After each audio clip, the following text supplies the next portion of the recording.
Hello everyone, Shri गणेशाय नमः। श्री जानकी वल्लभाय नमः। श्री रामचरितमानस किष्किंधा कांड की चौपाई संपूर्ण हिंदी में अर्थ सहित। जय जय सिया राम, जय हो हनुमान जी महाराज की।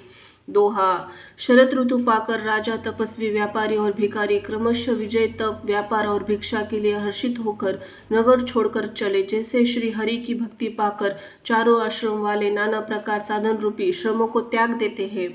चौपाई। जो मछलियों अथवा जल में है वे सुखी है। जैसे श्री हरि के चरण शरण में चले जाने पर भी एक भी बाधा नहीं रहती। कमलों के फूलने से तालाब कैसे शोभा दे रहे हैं, जैसे निर्गुण ब्रह्म सगुण होने पर शोभित होता है। भौरे अनूप शब्द करते हुए गूंज रहे हैं तथा पक्षियों नाना प्रकार के सुंदर शब्द हो रहे हैं।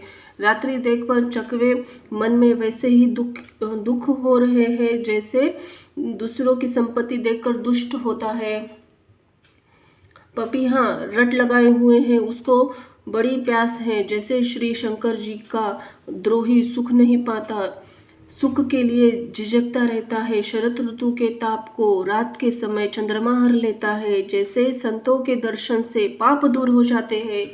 चक्रों के समुदाय चंद्रमा को देखकर इस प्रकार टकटका के लगाए हैं।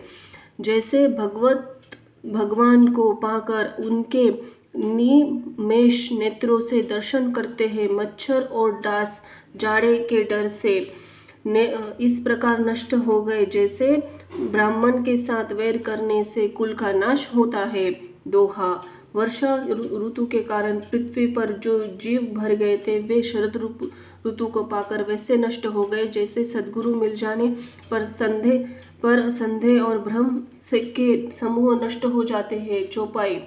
वर्षा बीत गई, निर्मल शरद ऋतु आ गए, परंतु हे तात सीता की कोई खबर नहीं मिली। एक बार कैसे भी पाता पाऊँ तो काल को भी जीत कर पल भर में जानकी को ले आऊं। कहीं भी रहे, यदि जीती हो तो तात यज्ञ करके मैं उसको अवश्य लाऊंगा। राज्य, खजाना, नगर और स्त्री पा गया, इसलिए सुग्रीव ने मेरी सुध भुला दी। जिस बाण से मैंने बाली को मारा था उसी बाण से कल उस मूढ़ को मारो। शिवजी कहते हैं, हे उमा, जिनकी कृपा मद और मोह छूट जाते हैं उनको यही स्वप्न में भी क्रोध कैसे हो सकता है। यह तो लीला मात्र है। ज्ञानी मुनि जिन्होंने श्री रघुनाथ के चरणों में प्रीति का मान ली है, जोड़ ली है, वे ही इस चरित्र लीला रहस्य को जानते हैं। लक्ष्मण जी ने जब प्रभु को क्रोध युक्त जाना तब उन्होंने धनुष्य चढ़ाकर हाथ में ले लिए। दोहा। तब दया की सीमा श्री रघुनाथ जी ने छोटे भाई लक्ष्मण जी को समझाया। हे तात, सखा सुग्रीव को केवल भय दिखलाकर ले आओ, उसे मारने की बात नहीं है। चौपाई। यहाँ किष्किंधा नगरी में पवन कुमार श्री हनुमान जी ने विचार किया कि सुग्रीव ने श्री रामचंद्र जी को कार्य को भुला दिया। उन्होंने सुग्रीव के पास जाकर चरणों में सिर नवाया, साम दाम दंड भेद चारों प्रकार की नीति कहकर उन्हें समझाया। हनुमान जी के वचन सुनकर सुग्रीव ने बहुत ही भय माना और कहा, विषयों में ने मेरे ज्ञान को हर लिया। अब हे पवन सूत, जहाँ तहाँ वानरों के युद्ध रहते हैं वहाँ दूतों को समूह भेजो और कहला दो कि एक पखवाड़े में 15 दिनों में जो न आएगा उसको मेरे हाथों से वध होगा। तब हनुमान जी ने दूतों को बुलाया और सबका बहुत सम्मान करके सबको भय प्रीति नीति दिखलाई। सब चरणों के में सिर नवाकर चले। इसी समय लक्ष्मण जी नगर में आए। उसका क्रोध देखकर बंदर जहाँ तहाँ भागे। दोहा। तदनंतर लक्ष्मण जी ने धनुष्य चढ़ाकर कहा कि नगरों को जलाकर अभिराग कर दूंगा। तब नगर भर को व्याकुल देखकर बलिपुत्र अंगद जी के पास आए। चौपाई। अंगद ने उनके चरणों में सिर नवाकर विनती की, क्षमा याचना की। तब लक्ष्मण जी ने उनको अभय बाह दी, भुजा उठाकर कहा, डरो मत। सुग्रीव ने अपने कानों से लक्ष्मण जी को क्रोध युक्त सुनकर भय से अत्यंत व्याकुल होकर कहा, हे हनुमान सुनो, तुम तारा को साथ लेकर जाकर विनती करके राजकुमार को समझाओ, समझा बुझाकर शांत करो। हनुमान जी ने तारा सहित जाकर लक्ष्मण जी की चरणों की वंदना की तब और प्रभु के सुंदर यश का बखान किया। वे विनती करके उन्हें महल ले आए तथा चरणों को धोकर उन्हें पलंग पर बिठाया। तब वानरराज सुग्रीव ने उनके चरणों में सिर नवाया और लक्ष्मण जी ने हाथ पकड़कर उनको गले से लगा लिया। सुग्रीव ने कहा, हे नाथ, विषय के समान और कोई मद नहीं है। यह मुनियों के मन में भी क्षण मात्र मोह उत्पन्न कर देता है। फिर तो मैं तो विषयी जीव ठहरा। सुग्रीव ने विनय युक्त वचन सुनकर लक्ष्मण जी ने सुख पाया और उनको बहुत प्रकार से समझाया। तब पवन सूत हनुमान जी ने जिस प्रकार सब दिशाओं में देवताओं के समूह थे वह सब हाल सुनाया। दोहा। तब अंगद और आदि वानरों को साथ लेकर और श्री रामचंद्र जी के छोटे भाई लक्ष्मण जी को आगे करके उनके अर्थात उनके पीछे पीछे सुग्रीव हर्षित होकर चले और जहाँ श्री रघुनाथ जी थे वहाँ आए। चौपाई। श्री रघुनाथ जी ने चरणों में सिर नवाकर हाथ जोड़कर सुग्रीव से कहा, हे नाथ, मुझे कुछ भी दोष नहीं है। हे देव, आपकी माया अत्यंत प्रबल है। आप जब दया करते हैं तो हे राम जी तब सभी यह छूटते हैं। हे स्वामी, देवता, मनुष्य और मुनि सभी विषयों के वश में है। फिर तो मैं तो पामर पशु और पशुओं में भी अत्यंत कामी बंदर हूँ। स्त्री का नयन बाण कि जिसको नहीं लगा, जो भयंकर क्रोधरूपी अंधेरी रात में भी जगता रहता है, क्रोधांत नहीं होता, और लोभ की फांसी से जिसने अपना गला नहीं बंधाया। हे रघुनाथ जी, वह मनुष्य आप ही के समान है। हे गुण के साधन, नहीं प्राप्त होते आपकी कृपा से, कोई इन्हीं पाते हैं। तब श्री रघुनाथ जी मुस्कुरा कर बोले, हे भाई, तुम मुझे भरत के समान प्यारे हो। अब मन लगाकर वही उपाय करो जिस उपाय से सीता माता की खबर मिले। दोहा। इस प्रकार सब बातचीत हो रही थी। वानरों के युद्ध झुंड आगे आ गए। अनेक रंगों के वानर दल सब दिशाओं में दिखाई देने लगे। चौपाई। शिवजी कहते हैं, हे उमा, वानरों की वह सेना मैंने भी देखी थी। उसकी जो गिनती करना चाहे महान मूर्ख है। सब वानर आ करके श्री रामचंद्र जी के चरणों में सिर नवाते हैं और सौंदर्य माधुर्य निधि श्रीमुख के चरण दर्शन करके कृतार्थ होते हैं। सेना में एक भी ऐसा वानर नहीं है जिससे श्री रामचंद्र जी ने कुशल न पूछी हो। प्रभु के लिए यह कोई बड़ी बात नहीं है, क्योंकि श्री रघुनाथ जी विश्व रूप तथा सर्वव्यापक है, सारे रूपों और सब स्थानों में है। आज्ञा पाकर जहाँ तहाँ खड़े हो गए। तब सुग्रीव ने सबको समझाकर कहा कि हे वानरों के समूह, यह श्री रामचंद्र जी का कार्य है और मेरा निहोरा अनुरोध है। तुम चारों ओर जाओ और जाकर जानकी जी को खोजो। हे भाई, महीने भर में वापस आ जाना। जो महीने भर की अवधि बताकर बिना पता लगाए ही लौट आएगा, मेरे द्वारा मरवाते ही बनेगा, अर्थात मुझे उसका वध करना पड़ेगा। दोहा। सुग्रीव ने वचन सुनते ही वानर तुरंत जहाँ तहाँ भिन्न दिशाओं में चल दिए। तब सुग्रीव ने अंगद, नल, हनुमान आदि प्रधान योद्धाओं को बुलाया और कहा। चौपाई। हे धीर बुद्धि और चतुर नील, अंगद, जाम्बवन और हनुमान, तुम सब श्रेष्ठ योद्धा मिलकर दक्षिण दिशा के ओर जाओ और सब किसी से सीता जी का पता पूछना। मन, वचन, कर्म उसी का सीता जी का पता लगाने का उपाय सोचना। श्री रामचंद्र जी का कार्य सफल करना। सूर्य को पीठ और अग्नि को हृदय से सामने से सेवन करना चाहिए, परंतु स्वामी की सेवा तो छल छोड़कर सर्वभाव से मन, वचन, कर्म से करना चाहिए। माया विषयों की ममता आसक्ति को छोड़कर परलोक का सेवन, भगवान के दिव्य धाम की प्राप्ति के लिए भगत सेवा रूप साधन करना चाहिए, जिससे भव जन्म मरण से उत्पन्न शोक मिट जाए। हे भाई, देह धारण करके यही फल है कि सब कामनाओं को छोड़कर श्री रामचंद्र जी का भजन करना चाहिए। भजन किया जाए। सद्गुणों को पहचानने वाला गुणवान तथा बड़भागी वही है जो श्री रघुनाथ जी के चरणों में प्रेमी है। आज्ञा पाकर और चरणों में फिर सिर नवाकर श्री रघुनाथ जी का स्मरण करते हुए सब हर्षित होके चले।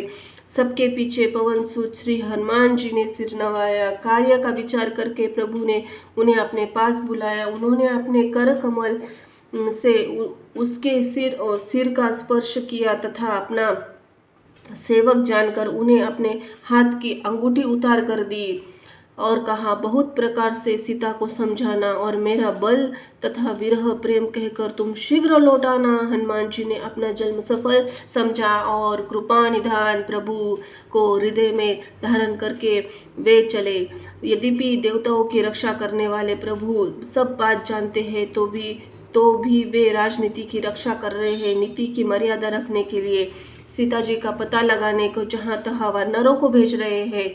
दोहा, सब वानर वन नदी तालाब पर्वतों के कंदरों में खोजते हुए चले जा रहे हैं। मन श्री राम जी के कार्य में लवीन है।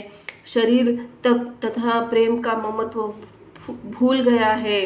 चौपाई, कहीं किसी राक्षस से भेंट हो जाती तो एक चपत में ही उसके प्राण ले लेते हैं। पर्वतों वनों को बहुत प्रकार से खोज रहे हैं। कोई मुनि मिल जाता है तो पता पूछने के लिए उसे सब घेर लेते हैं। इतने में ही सबको अत्यंत प्यास लगी। जैसे ही सब अत्यंत व्याकुल हो गए किंतु जल नहीं मिला। घने जंगल में सब भुला गए। हनुमान जी ने मन में अनुमान किया, जल पिए बिना सब लोग मरना चाहते हैं।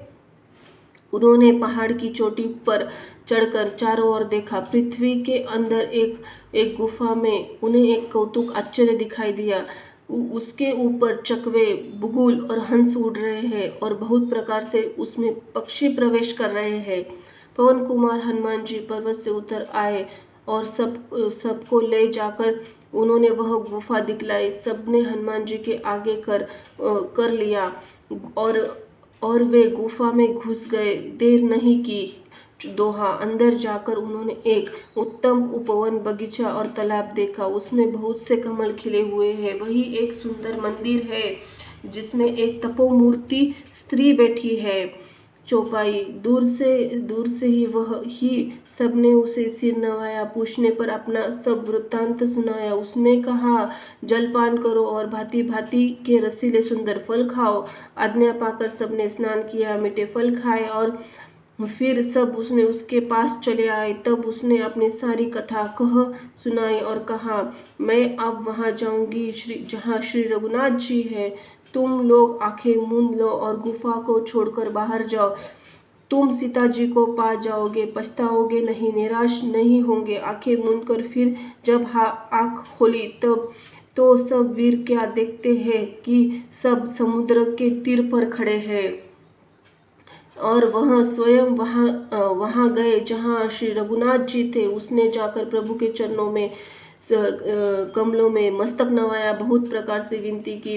प्रभु ने अपनी अपनी अपयानी अचल भक्ति दी। दोहा, प्रभु की आज्ञा पाकर सिर पर धारण करके और श्री रामचंद्र जी की युगल चरणों की, जिसने ब्रह्मा महेश की वंदना करते हैं और हृदय में धारण करके स्वयं प्रभा बद्री का आश्रम को चली गई। चौपाई, यहाँ वानरगण मन में विचार कर रहे हैं। अवधि तो बीत गई पर काम कुछ नहीं हुआ। सब मिलकर आपस में बात करने लगे कि हे भाई, अब सीता जी की खबर लिए बिना लौटकर क्या करेंगे। अंगद ने नेत्रों में जल भरकर कहा कि दोनों ही प्रकार से हमारी मृत्यु है। यहाँ सीता जी की सुध नहीं मिली और वहाँ जाने पर वानरराज सुग्रीव तो मार डालेंगे। वे तो पिता का वध होने पर भी मुझे मार डालते। श्री रामचंद्र जी ने मेरी रक्षा की, इसलिए सुग्रीव का कोई एहसान नहीं है। अंगद ने बार बार ऐसा कहकर अब मरण हुआ, अब इसमें कुछ भी संदेह नहीं है। वानर और वीर अंगद के वचन सुनते ही किंतु कुछ बोले नहीं सकते। उनके नेत्रों में जल बह रहा है। एक क्षण के लिए सब सोच में मग्न हो रहे हैं। फिर सब ऐसा वचन कहने लगे, हे सुयोग्य युवराज, हम लोग सीता जी के खोज के लिए लिए बिना नहीं लौटेंगे। ऐसा कहकर लवण सागर के तट पर जाकर सब वानर कुश बिछाकर बैठ गए। जाम्बवन ने अंगद को दुख देखकर विशेष उद्देश्य की कथाएं कही। वे बोले, हे तात, श्री रामचंद्र जी को मनुष्य न मानो, उन्हें निर्गुण ब्रह्म अजय और अजन्मा समझो। हम सब सेवक अत्यंत बड़भागी है जो निरंतर सगुण ब्रह्म श्री रामचंद्र जी में प्रीति रखते हैं। दोहा, देवता, पृथ्वी, गौ और ब्राह्मणों के लिए प्रभु अपनी इच्छा किसी कर्म बंधन से नहीं अवतार लेते हैं। या वहाँ सगुणापासक भक्त सामीप्य, सारूह्य, सृष्टि, सायुज्य सब प्रकार के मोक्षों को त्याग कर उनकी सेवा में साथ रहते हैं। चौपाई, इस प्रकार जाम्बवन ने बहुत प्रकार से कथाएं कह रही है। इसकी बातें पर्वत की कंदरा में संपत्ति ने सुनी। बाहर आकर उसने बहुत वानरों को देखे। तब वह बोला, जगदीश्वर ने मुझको घर बैठे बहुत सा आहार भेज दिया। आज इन सबको खाऊंगा। बहुत दिन बीत गए और भोजन के बिना मर रहा था। पेट भर भोजन नहीं मिलता। आज विधाता ने एक ही बार में बहुत सारा भोजन दे दिया। गीत के वचन कानों में सुनते सब डर गए। अब सचमुच ही मरना होगा, यह हमने जान लिया। फिर उस गीत की संपत्ति को देखकर सब वानर खड़े हुए। जाम्बवन के मन में विशेष सोच हुआ। अंगद के मन में विचार का, आह, जटायु के समान धन्य कोई नहीं है। श्री रामचंद्र जी के कार्य के लिए शरीर छोड़कर वह परम बड़भागी भगवान के परधाम को चला गया। हर्ष और शोक से युक्त वाणी समाचार सुनकर वह पक्षी संपाति वानरों के पास आया। वानर डर गए। उनको अभय करके अभय का वचन देकर उसने पास जाकर जटायु का वृत्तांत पूछा। तब सारी कथा उसे सुनाई। भाई जटायु की करनी सुनकर संपत्ति ने बहुत प्रकार से श्री रघुनाथ जी की महिमा का वर्णन करने लगे। दोहा, उसने कहा, मुझे समुद्र के किनारे ले चलो, मैं जटायु की तिलांजलि दे दूं। इस सेवा के बदले मैं तुम्हारे वचन की सहायता करूंगा। अर्थात सीता जी है कहाँ सो बतला दूंगा। जिसे तुम खोज रहे हो उसे पा जाओगे। चौपाई, समुद्र के तीर पर छोटे भाई जटायु की क्रिया श्राद्ध आदि करने संपाति अपने कथा कहने लगा। हे वीर, सुनो, तुम दोनों भाई उठती जवानी में एक बार आकाश में उड़कर सूर्य के निकट चले गए। वह जटायु तेज नहीं सह सका, इसलिए लौट आया, किंतु मैं अभिमानी था, इसलिए सूर्य के पास चला गया। अत्यंत अपार तेज से मेरे पंख जल गए। मैं बड़े जोर से चीख मारकर जमीन पर गिर पड़ा। वहाँ चंद्रमा नाम के एक मुनि थे। मुझे देखकर उन्हें बड़ी दया लगी। उन्होंने बहुत प्रकार से मुझे ज्ञान सुनाया और मेरे देह संबंधी अभिमान को छुड़ा दिया। उन्होंने कहा, त्रेता युग में साक्षात परब्रह्म मनुष्य शरीर धारण करेंगे। उनकी स्त्री को राक्षस का राजा हर ले जाएगा। उसी के खोज में प्रभु के दूत भेजेंगे। उनसे मिलने पर तू पवित्र हो जाएगा और तेरे पंख भी उग आवेंगे। तू चिंता ना कर, उन्हें तू सीता जी को दिखा देना। मुनि की वाणी आज सत्य हुई। अब मेरे वचन सुनकर तुम प्रभु का कार्य करो। त्रिकुट पर्वत पर लंका बसी हुई है। वहाँ स्वभाव से ही निडर रावण रहता है। वहाँ अशोक नाम का उपवन बगीचा है जहाँ सीता जी रहती है। इस समय भी वे सोच में मग्न बैठी है। दोहा, मैं उन्हें देख रहा हूँ, तुम देख नहीं सकते, क्योंकि गिद्ध की दृष्टि अपार होती है, बहुत दूर तक जाती है। क्या करूँ, मैं बूढ़ा हो गया हूँ, नहीं तो तुम्हारी कुछ तो सहायता अवश्य करता। चौपाई, जो 100 योजन 400 को समुद्र लांग सकेगा और बुद्धि निदान होगा, वही श्री रामचंद्र जी का कार्य कर सकेगा। निराश होकर घबराओ मत, मुझे देखकर मन में धीरज धरो। देखो, श्री रामचंद्र जी की कृपा से देखते देखते मेरा शरीर कैसा हो गया। बिना पंख के बेहाल था, पंख उगने से अब सुंदर हो गया। पापी भी जिनका नाम स्मरण करके अत्यंत पार भवसागर तर जाते हैं, तुम उनके दूत हो। अत्यंत कायरता छोड़कर श्री रामचंद्र जी को हृदय में धारण करके उपाय करो। काकशु शुंडी जी कहते हैं, हे गरुड़ जी, इस प्रकार कहकर अब गीत चला गया। तब उन्हें वानरों के मन में अत्यंत विस्मय हुआ। सब किसी ने अपना अपना बल कहा, पर समुद्र के पार जाने में सभी ने संदेह प्रकट किया। रुक्षराज जाम्बवन कहने लगे, मैं बूढ़ा हो गया, शरीर में पहले वाले बल का लेश नहीं है। तो जब खरा खरी खर के शत्रु राम वामन बने थे, तब मैं जवान था और मुझ में बड़ा बल था। दोहा, बलि बांधने के समय प्रभु इतने बढ़े कि उस शरीर का वर्णन नहीं हो सकता, किंतु मैं 2 ही घड़ी में दौड़कर उस शरीर की 7 प्रदक्षिणाएं कर ली। चौपाई। अंगद ने कहा, मैं पार तो चला जाऊंगा, परंतु लौटते समय मेरे हृदय में कुछ संदेह है। जाम्बवन ने कहा, तुम सब प्रकार के से योग्य हो, तुम हम सबके नेता हो, तुम्हें कैसे भेजा जाए। रुक्षराज जाम्बवन ने कहा, श्री हनुमान जी ने कहा, हे हनुमान, तुम बलवान, सुनो, तुम क्या चुप साध रखी है। तुम पवन के पुत्र हो और बल में पवन के समान हो। तुम बुद्धि विवेक विज्ञान की खान हो। जगत में ऐसा कौन सा कठिन काम है जो हेता तुमसे न हो सके। श्री रामचंद्र जी के कार्य के लिए तो तुम्हारा अवतार हुआ है। यह सुनते ही हनुमान जी पर्वत के आकार के अत्यंत विशालकाय हो गए। उनका सोने का सा रंग शरीर पर तेज सुशोभित है, मानो दूसरा पर्वतों का राजा सुमेरु हो। हनुमान जी ने बार बार सिंहनाद करके कहा, मैं खारे समुद्र को खेल में ही लांग सकता हूँ। अरे सहायकों सहित रावण को मारकर त्रिकुट पर्वत को उठाकर यहाँ ला सकता हूँ। हे जाम्बवन, मैं तुमसे पूछता हूँ, तुम मुझे उचित सीख देना कि मुझे क्या करना चाहिए। जाम्बवन ने कहा, हे तात, तुम जाकर इतना ही करो कि सीता जी को देखकर लौट आओ और उनकी खबर कह दो। फिर कमल नयन श्री रामचंद्र जी अपने बाहुबल से ही राक्षसों का संहार कर सीता जी को ले आवेंगे। केवल खेल के लिए ही वानरों की सेना साथ लेंगे। छंद। वानरों की सेना साथ लेकर राक्षसों का संहार करके श्री रामचंद्र जी को सीता जी को लावेंगे। तब देवता नारदी मुनि भगवान के तीनों लोकों को पवित्र करने वाले सुंदर यश का बखान करेंगे, जिसे सुनेंगे, गाने कहेंगे, समझेंगे। मनुष्य परम पद को पाते हैं, जैसे श्री रघुवीर के चरण कमलों का मधुकर भ्रमर तुलसीदास गाता है। दोहा, श्री रघुवीर का यश भव जन्म मरण रूपी रोग की अचूक दवा है। जो पुरुष और स्त्री से इसे सुनेंगे, त्रिशरा के शत्रु श्री रामचंद्र जी उनके सारे मनोरथ सिद्ध पावेंगे।